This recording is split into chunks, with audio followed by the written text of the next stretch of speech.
Asal-usul awal mula kehidupan di bumi masih menjadi misteri sampai saat ini. Banyak pro dan kontra. Begitu juga banyak sumber yang menyebutkan dari mana kehidupan itu dan siapa manusia pertama yang ada di bumi. Sains, mitologi, dan kepercayaan atau agama-agama yang memiliki pandangan mereka sendiri. Begitupun para ilmuwan yang memiliki pendapat mereka sendiri berdasarkan disiplin ilmu yang telah mereka bangun. Kali ini kita akan mengupas sedikit tentang kehidupan manusia pertama yang ada di bumi, dimulai dari pandangan sains, mitologi dari negara-negara besar, dan kepercayaan pada agama-agama besar di dunia.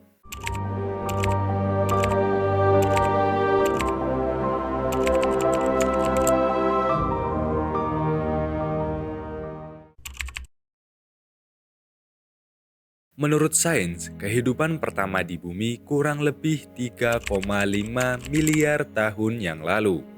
Kehidupan pertama bukan diisi oleh manusia, melainkan diisi oleh mikroba kecil yang hidup di air.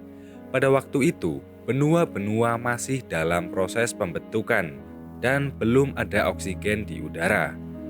Homo sapiens sendiri menjadi manusia purba modern yang ditemukan di Maroko dengan umur kurang lebih 300.000 tahun. Berbeda dengan teori evolusi yang dikemukakan oleh Charles Darwin dalam bukunya yang berjudul The Origin of Species, menyimpulkan bahwa semua makhluk hidup berasal dari nenek moyang yang sama dan berhubungan antara satu sama lain. Tapi menurut kebanyakan ilmuwan, nenek moyang manusia pertama adalah Australopithecus afarensis. Mereka sudah berjalan tegak dan menggunakan batu sebagai perkakas mereka.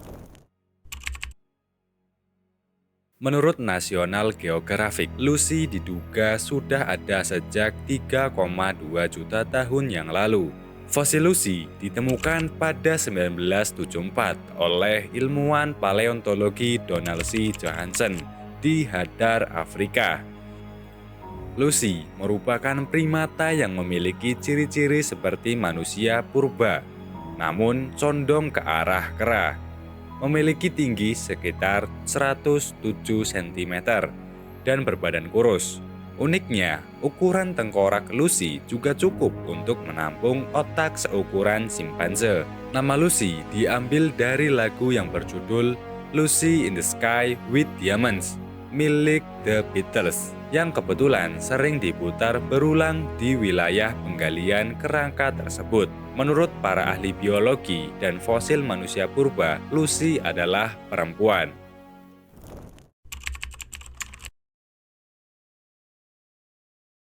Dari mitologi Tiongkok, Pangu wafat dan abunya menjadi segala sesuatu yang tersebar di bumi. Pangu sendiri adalah tokoh terkemuka dalam mitologi Tiongkok.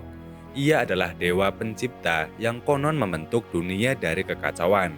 Menurut legenda, Pangu muncul dari telur kosmik dan berdiri di antara Yin dan Yang, dua kekuatan berlawanan di alam semesta. Kemudian Dewi Huasu melahirkan Fusi dan Nua, yang digambarkan makhluk setengah manusia dan setengah ular.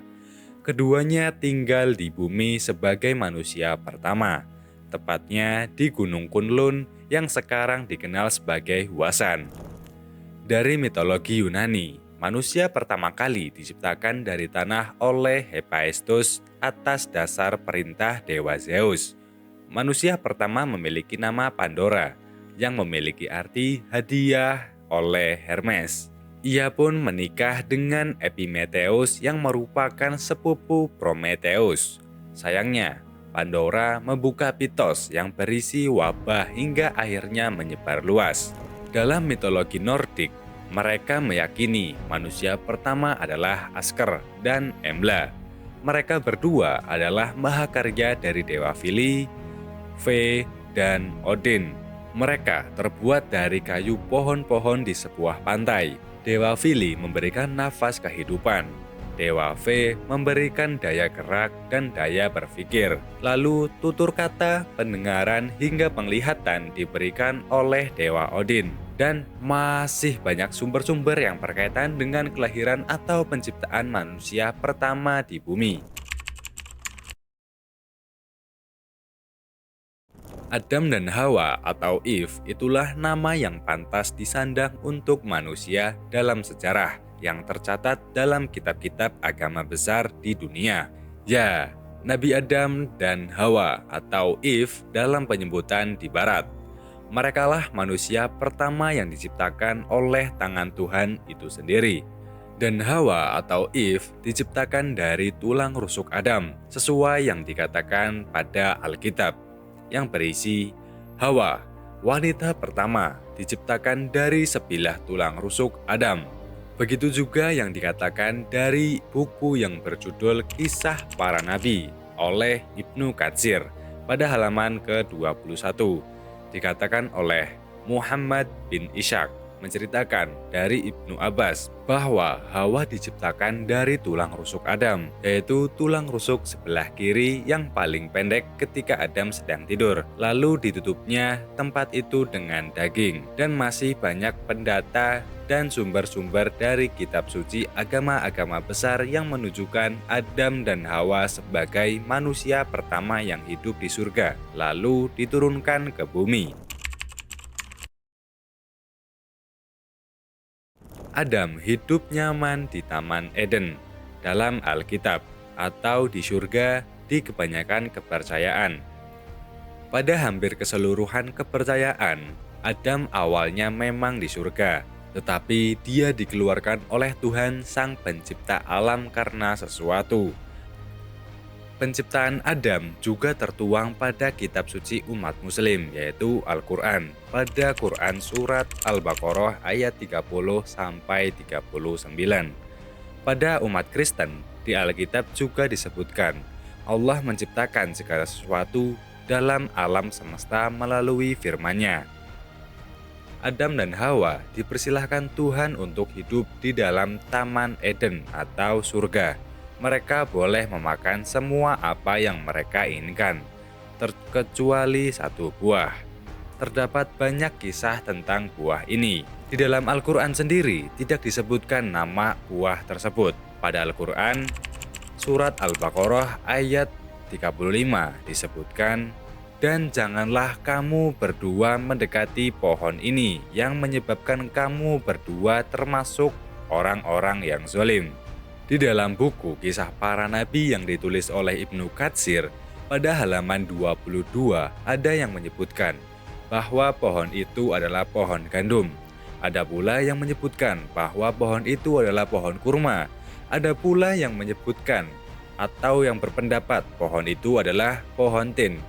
Tapi di dalam Islam sendiri buah itu dinamai dengan buah khuld atau khuldi. Buah khuldi yang merupakan bahasa Arab yang berarti buah keabadian. Di dalam Alkitab disebutkan, Allah memperkenankan mereka makan buah dari setiap pohon terkecuali satu. Jika mereka makan dari pohon pengetahuan, akan mengetahui mana yang baik dan mana yang jahat. Mereka akan harus meninggalkan taman dan pada akhirnya akan mati. Setan berdusta kepada Adam dan Hawa. Setan mengatakan jika mereka makan buah itu, mereka akan mengetahui yang baik dan mana yang jahat, namun mereka tidak akan mati. Di mana versi Yahudi dan Kristen, buah yang dimakan Hawa dan Adam adalah buah pengetahuan akan hal yang baik dan yang buruk. Di dalam Al-Quran, Iblis mengatakan bahwa buah itu akan menjadikan Adam dan Hawa makhluk yang kekal bagi siapapun yang memakannya. Alkitab mengisahkan bahwa ular kemudian membujuk Hawa untuk memakan buah itu dan menyatakan bahwa jika mereka memakan buah terlarang tersebut, mereka akan mengetahui apa-apa saja yang baik dan buruk sebagaimana Tuhan. Hawa yang terbujuk akan perkataan ular tersebut dan tertarik melihat cantiknya buah tersebut pun memetiknya beberapa dan memberikan sebagiannya ke Adam, dan mereka pun memakannya bersama. Setelah memakannya, mereka pun menyadari bahwa diri mereka telanjang bulat dan mereka merasa malu akan hal tersebut sehingga memetik daun-daun dari pohon ara untuk digunakan sebagai pakaian. Tidak lama berselang, Tuhan pun datang. Namun, ia tidak menemukan Adam di tempat biasanya dia bermain. Maka Tuhan memanggilnya, yang mana kemudian Adam pun datang. Dan Tuhan menanyakan ada apa gerangan. Maka Adam pun menceritakan kalau dirinya bersembunyi karena malu dirinya telanjang. Tuhan yang heran pun bertanya ke Adam, "Siapa yang memberitahu kalau dirimu telanjang? Apakah kau memakan buah yang kularang kau memakannya?" Adam pun mengatakan bahwa dia diberi buah itu oleh Hawa. Maka Tuhan pun marah dan bertanya ke Hawa, "Apa-apaan ini yang telah kau lakukan?" Hawa pun mengaku kalau dirinya telah ditipu oleh setan. Sedangkan menurut versi Al-Quran, sebagaimana versi Kristen, bukan ular, tapi melainkan juga setan atau iblislah yang membuat Adam dan Hawa terusir dari surga. Namun, terdapat perbedaan pada prosesnya, di mana yang membuat Adam dan Hawa tersadar akan kemaluan mereka bukanlah karena efek memakan buah yang dilarang oleh Tuhan, melainkan karena diberitahukan oleh setan, yang kemudian menghasut mereka untuk memakan buah huldi, atau bahasa Arab dari keabadian, yang dia klaim akan menjadikan mereka seperti malaikat yang abadi. Buah keabadian juga ada pada versi penceritaannya Kitab Kejadiannya Yahudi. Namun Adam dan Hawa terlebih dahulu diusir oleh Tuhan sebelum memakan buah tersebut. Karena Tuhan takut bila mana Adam dan Hawa akan menjadi kekal pula sebagaimana dirinya. Jika pada Islam, dalang dibalik Adam dan Hawa memakan buah pohon terlarang adalah setan yang menghasut Hawa agar buah dari pohon tersebut dimakan oleh Adam. Versi Kristen, setan itu disebut sebagai ular. Setelah mereka memakan buah yang dilarang oleh Tuhan, maka Adam dan Hawa pun diturunkan ke bumi oleh Tuhan. Dalam versi Alkitab menjelaskan hukuman pada 3 sosok penting, yaitu Adam, Hawa, dan ular. Di hadapan Allah, Adam menyalahkan Hawa atas kesalahannya memakan buah tersebut. Hawa juga menyalahkan ular atas kejadian tersebut. Maka ular dihukum berjalan dengan perutnya seumur hidup atau melata. Hawa dihukum kesusahpayahan saat mengandung, juga melahirkan, dan membuat suaminya atau Adam berkuasa atas dirinya. Adam dihukum bersusah payah mencari nafkah atau rezeki dari tanah dan sampai kembali ke tanah. Dalam versi Islam, tidak disebutkan hukuman apa yang menjadi konsekuensi Adam dan Hawa. Hanya mereka diutus untuk pergi dari surga, untuk menetap di bumi sampai waktu yang ditentukan. Dalam surat Al-A'raf ayat 24 dijelaskan, "Turunlah kamu sekalian, sebagai kalian menjadi musuh bagi sebagian yang lain, dan kamu sekalian mempunyai tempat kediaman dan kesenangan, atau tempat mencari kehidupan di muka bumi sampai waktu yang telah ditentukan." Ada berbagai macam pendata tempat diturunkannya Nabi Adam dan Hawa. Di dalam buku Kisah Para Nabi yang ditulis oleh Ibnu Katsir pada halaman 34, disebutkan bahwa Adam diturunkan di Dahna, yaitu antara Mekah dan Taif. Ada juga yang berpendapat Adam diturunkan di wilayah India, sedangkan Hawa diturunkan di Jeddah. Iblis diturunkan di wilayah Dastimyan di Basrah. Sementara itu, ular diturunkan di wilayah Isbahan, dan masih banyak lagi pendapat di mana mereka diturunkan. Dalam sumber Alkitab, Adam dan Hawa memiliki 2 putra terkenal, yaitu Kain atau Habil dalam agama Islam, dan Habel. Dua-duanya memiliki pekerjaan. Si Kain menjadi petani dan Habel menjadi pengembala. Suatu waktu mereka berdua mempersembahkan korban kepada Tuhannya. Kain memberikan kurban berupa hasil panen, dan Habel memberikan kurban berupa sembelihan domba. Nah, ternyata kurban Habel yang diterima itu membuat Kain menjadi marah dan membunuh Habel saat ada di ladang. Karena itu, Kain dikutuk atau dihukum oleh Allah menjadi pengembara hingga Kain takut jika ada yang membunuhnya. Jadi, Allah memberikan tanda untuk tidak membunuh Kain. Sampai suatu saat, Kain menikah dan punya anak bernama Henok dan mendirikan kota sesuai nama anaknya. Untuk versi Islam atau Al-Quran sendiri tidak menceritakan kisah Qabil dan Habil secara rinci.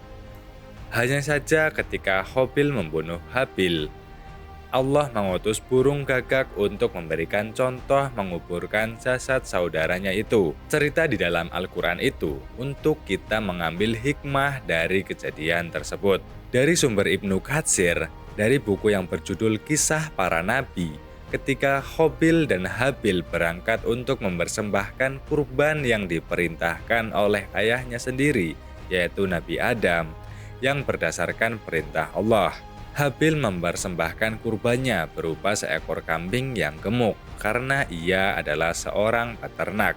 Qabil mempersembahkan hasil pertanian yang buruk. Seketika itu turunlah api yang menyambar kurban Habil sebagai pertanda pengorbanannya diterima.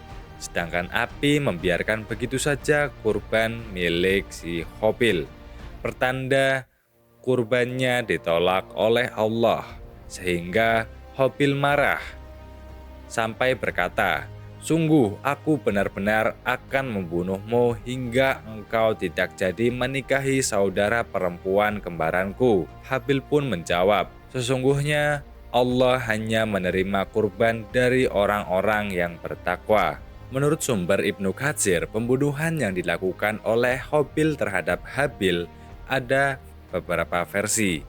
Ada yang berpendapat bahwa Qabil membunuhnya dengan besi.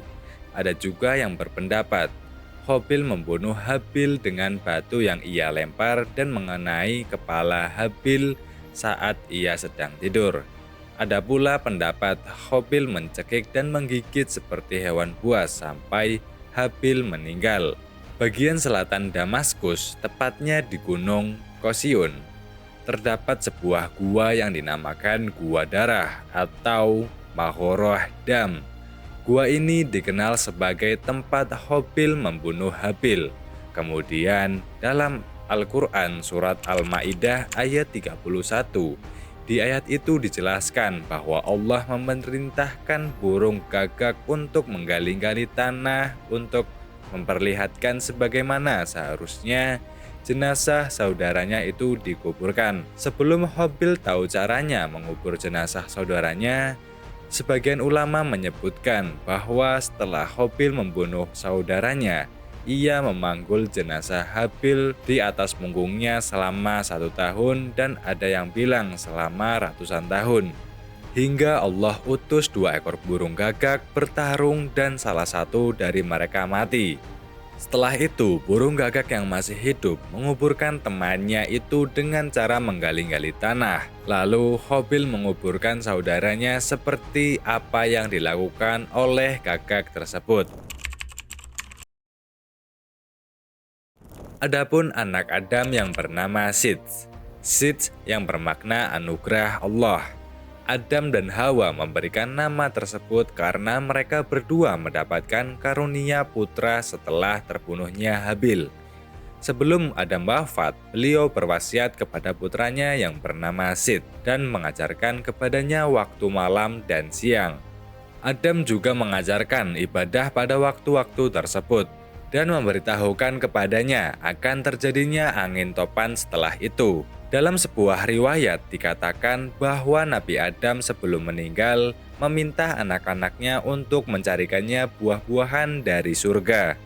Dalam hadis yang diriwayatkan Imam Ahmad, ketika para anak Nabi Adam sedang mencari buah-buahan yang diminta ayahnya, mereka bertemu malaikat yang membawa kain kafan dan balsam. Malaikat menyuruh anak-anak dari Nabi Adam karena apa yang diminta ayahnya sudah didapatkan. Selanjutnya, para malaikat itu mendatangi Nabi Adam, tetapi Hawa langsung menghalangi malaikat itu. Dan Adam berkata kepada Hawa, "Menjauhlah dari diriku, sesungguhnya aku datang sebelum kamu. Oleh sebab itu, menjauhlah dari hadapanku dan dari hadapan para malaikat Tuhanku." Setelah itu, malaikat mencabut nyawa Nabi Adam, lalu memandikannya, mengkafani, lalu mengoles tubuhnya dengan wewangian. Selanjutnya, mereka mengubur jenazah beliau ke dalam liang kubur yang telah dipersiapkan. Setelah itu, mereka berkata, "Wahai anak-anak Adam, inilah tata cara mengurus jenazah bagi kalian." Usia Nabi Adam tinggal di bumi ada yang mengatakan 930 tahun menurut hitungan tahun Syamsiah. Itu sama jumlahnya dengan 957 tahun menurut hitungan tahun Komariah. Jumlah itu ditambah lamanya Adam menetap di surga selama 43 tahun. Jadi, umur Nabi Adam genap 1000 tahun. Sits adalah putra yang meneruskan tanggung jawab ayahnya. Beliau adalah seorang nabi. Ketika Sits meninggal, yang meneruskan tugasnya adalah anaknya bernama Anwasi. Ketika Anwasi wafat, tugas tersebut diemban oleh putranya bernama Konin. Konin wafat diteruskan oleh putranya bernama Mahlayil. Mahlayil yang dianggap sebagai raja oleh orang-orang Persia. Ia juga merupakan orang yang pertama kali memotong pepohonan, membangun kota, dan benteng-benteng besar. Setelah Mahlayil meninggal, tanggung jawabnya dilanjutkan oleh putranya bernama Yarat. Nah, ketika Yarat wafat, Yarat berwasiat untuk melanjutkan tugas kepada putranya yang bernama Hanuk, yang di kemudian hari dikenal sebagai Nabi Idris.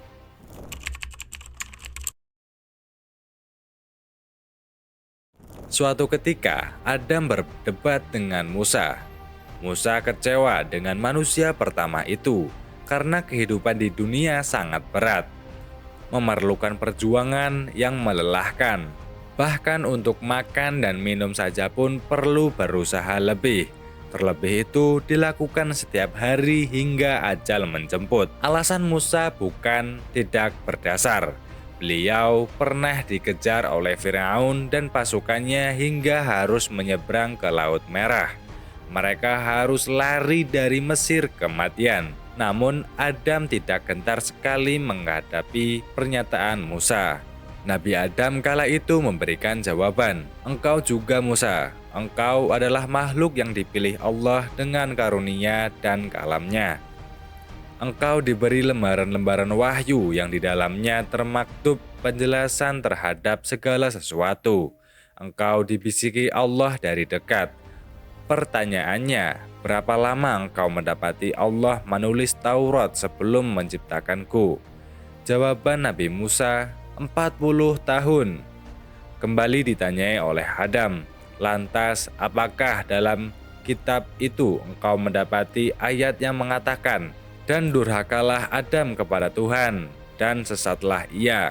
"Benar," jawab Nabi Musa. "Masihkah engkau akan menyalahkanku hanya karena melakukan suatu perbuatan yang telah ditetapkan Allah untuk aku kerjakan selama 40 tahun sebelum Dia menciptakanku?" Debat Adam pada Musa.